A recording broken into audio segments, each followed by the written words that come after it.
What's the first thing you do when you arrive in a foreign country? Well, the last thing you should do is drink the water. If you've been following the build-up to this 31st Olympiad in Brazil, you've heard about the water quality concerns here in Rio de Janeiro. And now we're just days away from Olympic athletes having to plug their nose and dive into a potential pool of consequences.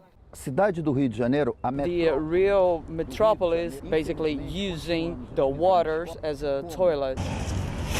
Biologist Mario Moscatelli paints a grim picture of Rio's waterways, and in a matter of days, we'll find out if he's an expressionist or a realist. Hundreds of Olympic athletes will go for gold in polluted venues like Guanabara Bay and Lagoa Stadium, a concept Moscatelli and his colleagues literally cannot stomach.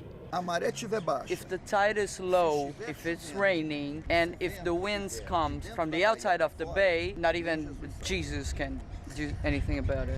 It turns out the water here in Rio de Janeiro may be even more unsafe than previously thought. A recent AP report suggests that anyone who ingests more than 3 tablespoons of the stuff is going to contract the virus, and those who stick to the sand here at Copacabana Beach may not be safe either.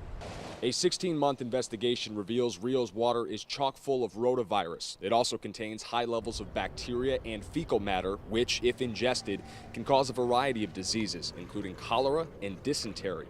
However, the president of the International Olympic Committee insists his athletes will be safe. In Guanabara Bay, you have 4 tests a day, which all show that the bay is according to the WHO standards. It's all coming together. The next logical question is, what can be done about the water pollution in Rio de Janeiro? Well, it's too late to cancel any of the events, so experts are making some pretty bizarre recommendations to the athletes that will be competing here. For example, try not to let your head go underwater. Don't open your mouth while competing. Don't let the water touch your skin. Of course, all of these are difficult to implement in practice. It's a situation we'll be monitoring for the rest of these Olympic Games. Reporting in Rio de Janeiro, I'm Paul Ryan.